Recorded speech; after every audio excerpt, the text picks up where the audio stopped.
देखो बहुत कुछ बात कहे गए तन्हा तड़प के रोइले यही गीत है कि हम हंसेंगे तुम रोगे याद में जब जब खोइले तन्हा तड़प के रोइले बढ़ला बेकरार तरपी के सोइले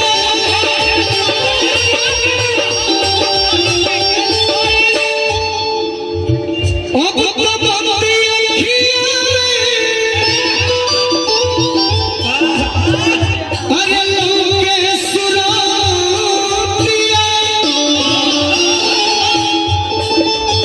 मिलनवा ख्वाब हो गई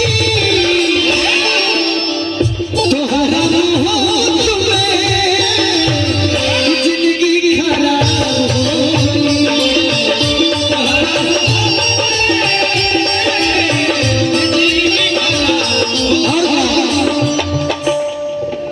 अब कुछ होके चाहना और जिए तो सरहबा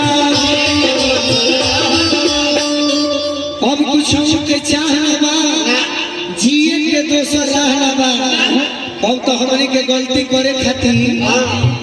हमनी के गुरुजी हमारे पिताजी नया गाड़ी किने वाला बड़े किने किने भइल लिया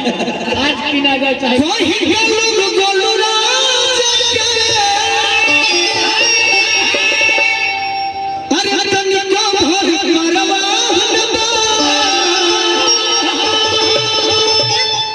जब हम जितेंद्र के अरे भिसकी हां जी ई गाना के लाइन में हम बाबूजी जन हो बिगड़ गइल बा